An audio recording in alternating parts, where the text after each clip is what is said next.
थोड़ा सा कॉम्प्लिकेट करता हूँ ये सर्किट को।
ठीक है, समझो ऐसा सर्किट आ गया और अब मैं तुमसे पूछता हूं कि मुझे ये वाले 8 ओम में से कितना करंट फ्लो हो रहा है ये बताओ। अब सिंपली ये अप्लाई नहीं कर सकते, करंट यहां से निकलेगा तो आया, यहां तक आएगा, यहां तक भी आएगा, फिर यहां पे उसको स्प्लिट होना पड़ेगा। हाँ, एक बात जानते हैं हम लोग कि करंट हमेशा किस डायरेक्शन से फ्लो होना चाहता है, जिस डायरेक्शन से उसको रेजिस्टेंस कम है। तो अगर यहाँ 5 ओम है, यहाँ 10 ओम है, तो यहाँ से ज्यादा करंट जाएगा क्योंकि रेजिस्टेंस कम है, और यहाँ से कम करंट जाएगा क्योंकि रेजिस्टेंस क्या करंट को रोकता है। इसका रेजिस्टेंस कम है, कम रोक पाएगा, तो यहाँ से ज्यादा जाएगा। इसका रेजिस्टेंस ज्यादा है, ज्यादा रोकेगा, ज्यादा रोक पाएगा, तो यहाँ से कम जाएगा, सिंपल। फिर यहाँ से आया, यहाँ पे स्प्लिट हुआ, यहाँ गया, यहाँ से भी देखो, यहाँ इसको 2 रास्ते और इसको भी एक, ये दूसरा रास्ता, ऐसा बहुत स्प्लिटिंग होगा। और स्प्लिटिंग होने के बाद ये 8 ओम में से कितना करंट जा रहा है तो हमको पता ही नहीं।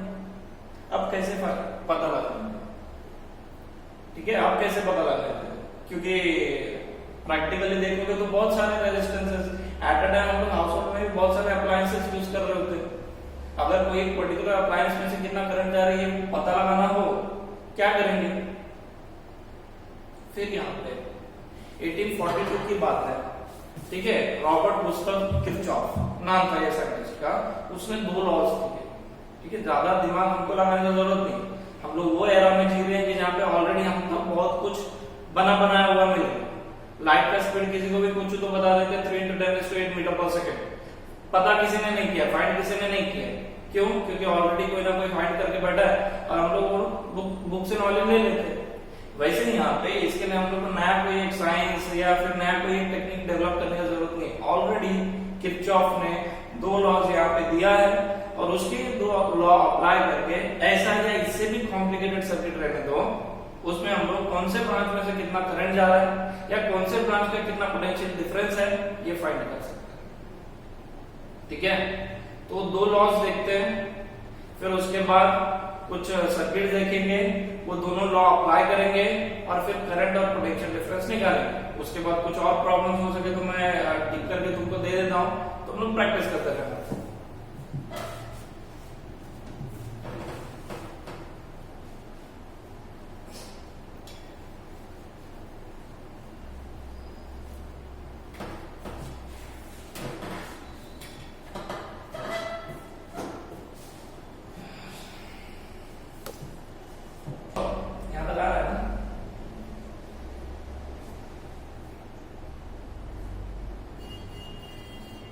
वर्डिंग्स भी दिख रहा है बराबर।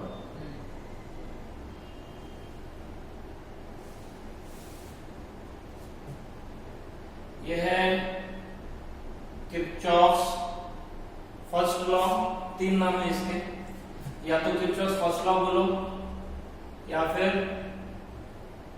करंट लॉ बोलो या फिर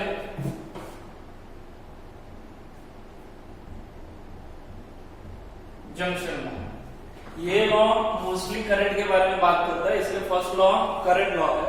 जंक्शन क्या है मैं बताता हूँ, और दूसरा जो सेकंड लॉ है वो पोटेंशियल डिफरेंसेस और ईएमएफ की बात करता है। तो सेकंड लॉ का नाम है या तो किरचॉफ सेकंड लॉ बोलोगे या फिर यहाँ पे क्या आ जाएगा वोल्टेज लॉ, क्योंकि वो वोल्टेज के बारे में बात करता है। और तीसरे में आएगा लूप थ्योरम। मीनिंग क्या है सब समझेंगे। ठीक है, फर्स्ट लॉ स्टेटमेंट भी देखना है, मीनिंग भी समझना है और लास्ट में इक्वेशन भी डिराइव करना है।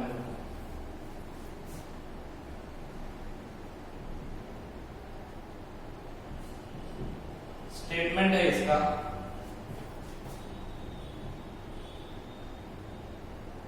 The algebraic sum of all the currents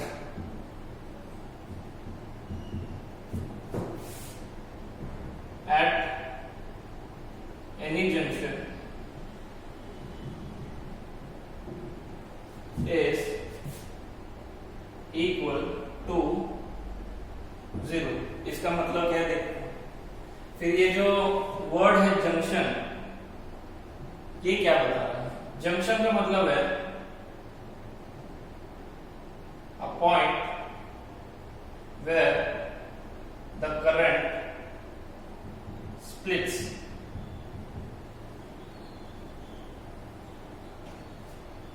a point where the current splits। अब देख लेते हैं, एक नॉर्मल सर्किट देखते हैं और ये फिर स्टेटमेंट अप्लाई करके देखते हैं। देखो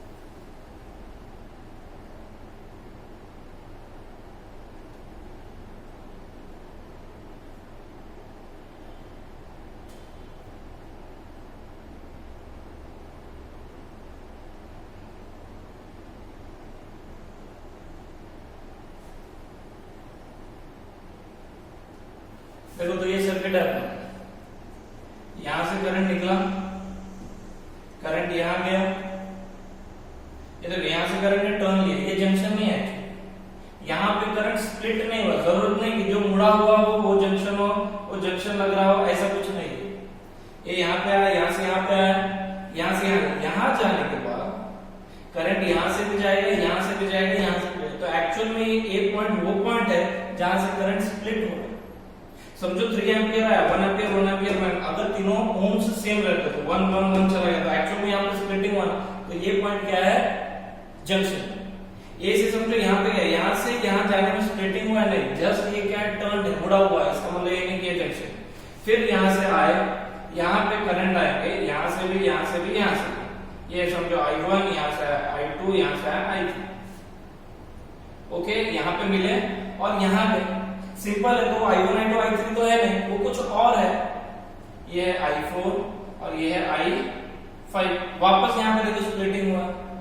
समझो यहाँ से आप 1 एम्पियर 1 एम्पियर 1 एम्पियर मतलब टोटल 3 एम्पियर है आया, तो जाएगा तो कितना? 3 एम्पियर हुआ अलग बात। नहीं हो सकता यहाँ पे क्या 1.5 एम्पियर, यहाँ पे 1.5 एम्पियर, अगर ये दोनों सेम रहते।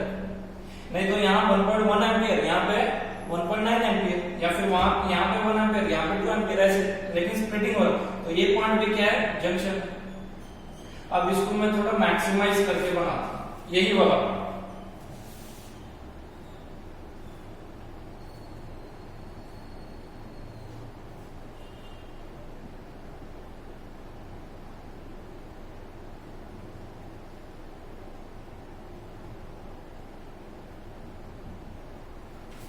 तो देखो स्टेटमेंट क्या बोलता है, ये पॉइंट अपना क्या है? जंक्शन है। स्टेटमेंट बोलता है द अलजेब्राइक सम, अलजेब्रा आ गया इसमें।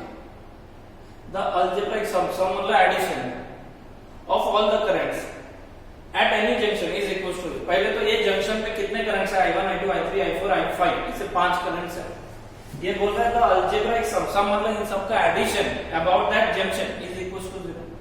लेकिन क्वेश्चन में क्योंकि अलजेब्रा आ गया है, तो अलजेब्रा में तो पॉजिटिव नेगेटिव दोनों साइन होते हैं। ओरिजिन के राइट में हम लोग पॉजिटिव ले लेते हैं, ओरिजिन के लेफ्ट में नेगेटिव।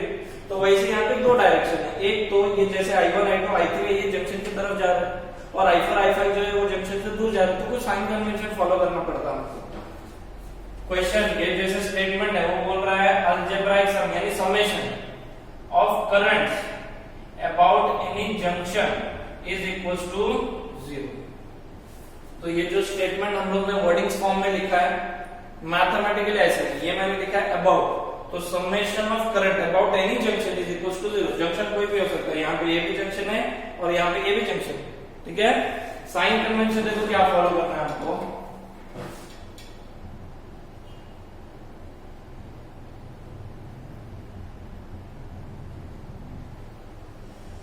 साइन कन्वेंशन है, दो ही साइन कन्वेंशन है। पहला current flowing towards the junction is considered positive। और दूसरा current flowing away from the junction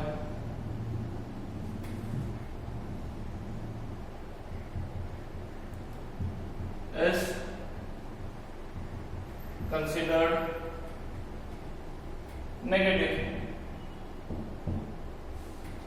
तो जंक्शन की तरफ जो आ रहा है पॉजिटिव, जंक्शन से दूर जो जा रहा है वो नेगेटिव। ये दो ही साइन कन्वेंशन फॉलो कर रहे हैं। पहला लॉ काफी इजी, दूसरा लॉ वो भी इजी होगा। जस्ट साइन कन्वेंशन हम लोग को प्रॉपर्ली देखना है, सेकंड लॉ में भी साइन कन्वेंशन देखेंगे और मीनिंग के साथ देखेंगे, ठीक है।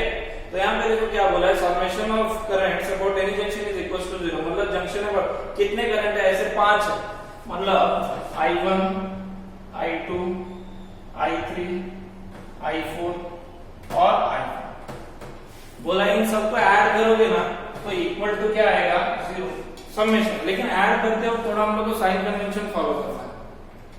साइन कन्वेंशन में क्या दिया है कि जो जंक्शन के तरफ आ रहा है वो पॉजिटिव और जो जंक्शन से दूर जा रहा है वो नेगेटिव। मतलब I1 I2 I3 I1 ये भी पॉजिटिव, ये भी पॉजिटिव और ये भी पॉजिटिव, ठीक है। और I4 और I5 ये नेगेटिव। मतलब देखो तो जंक्शन J के अबाउट हम लोग ये लिख सकते हैं। इसको और थोड़ा अच्छे से हम लोग देखें तो कैसे कर सकते हैं, यहाँ पे I1 I2 और I3 एक साइड और I4 I5 को वो साइड, यानी I4 प्लस I5। जब ऐसे अरेंज किया तो क्या दिखता है, I1 I2 I3 जो है जंक्शन की तरफ जाने वाले हैं और I4 और I5 क्या जंक्शन से दूर जाने वाले हैं। यानी incoming current is equals to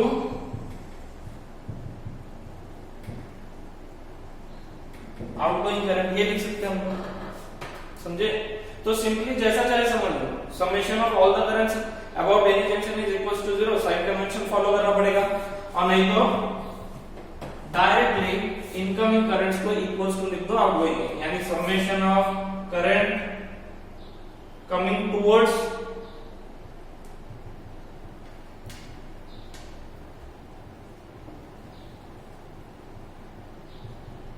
junction is equals to summation of current going away from junction।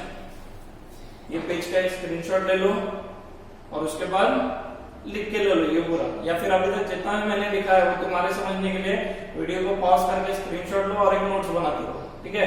फिर जब हमारा क्लासरूम लेक्चर जब चलेगा तो हम लोग ये रेफर कर पाएंगे, ओके।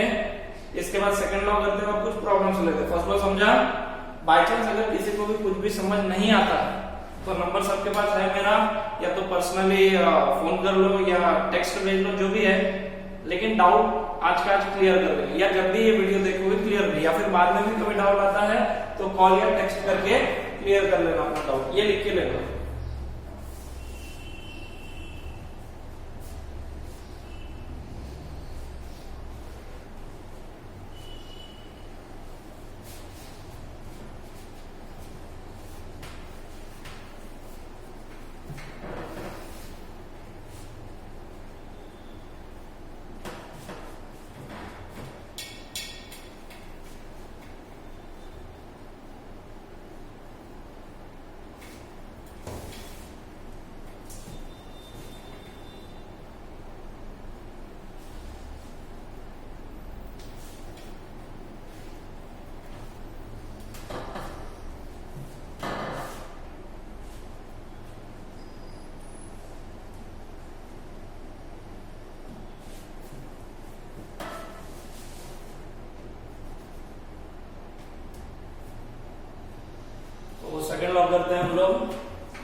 उससे हल्का सा यहाँ पे 2-3 साइन कन्वेंशन फॉलो करने पड़ते हैं, लेकिन सब मीनिंगफुल है, समझने की कोशिश।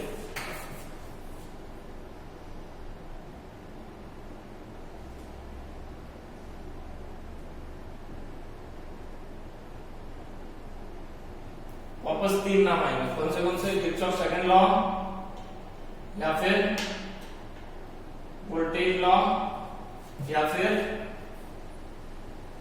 Loop theorem. अब इसमें ये वर्ड को समझना है, लूप क्या है। Any closed figure is known as loop.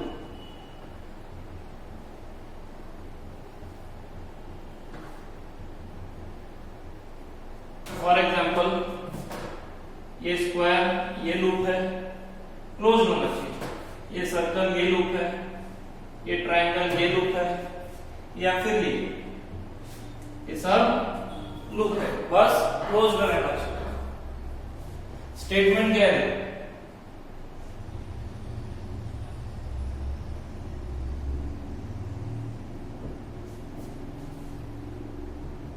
in any closed loop of electrical network, electrical network मतलब जिसमें वायर है, रेजिस्टेंस है, पोटेंशियल डिफरेंस क्रिएट करने के लिए एक सेल है या कोई भी डिवाइस है, कैपेसिटेंस है, जो भी electrical quantity. In any closed loop of electrical network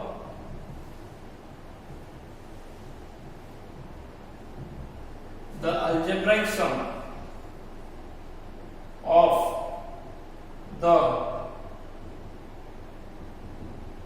potential differences plus the algebraic sum of the EMFs is equal to 0.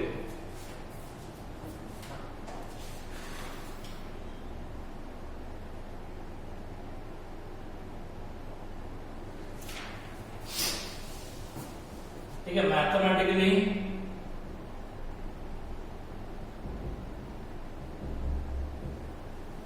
इसको कैसा लिखेंगे?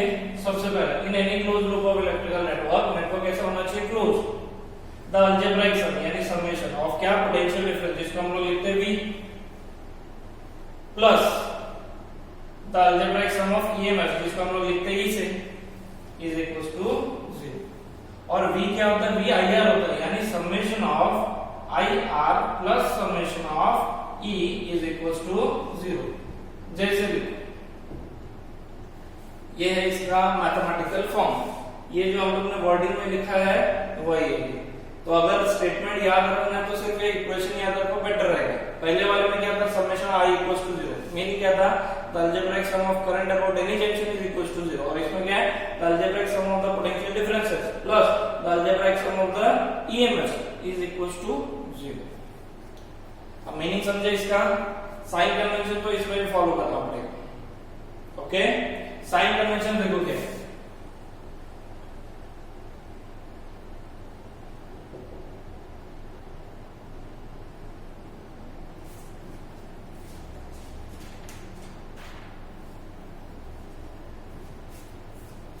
पहला है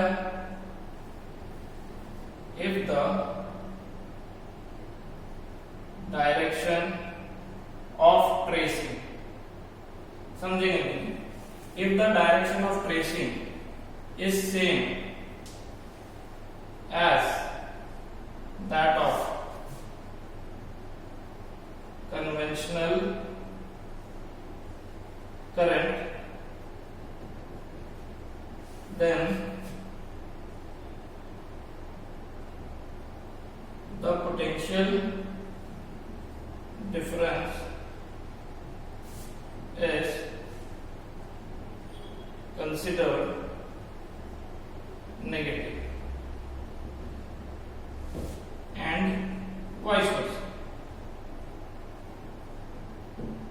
मीनिंग समझेंगे। पहले तो साइन कन्वेंशन क्या फॉलो करना है वो देखेंगे।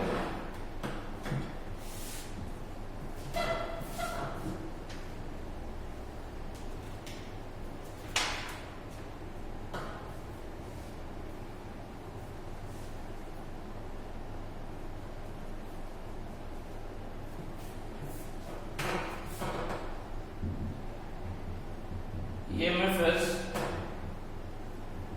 positive if we travels from negative terminal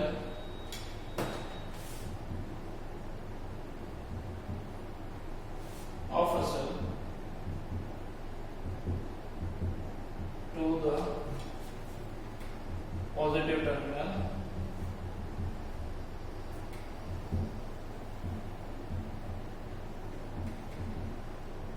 from the inside of a cell.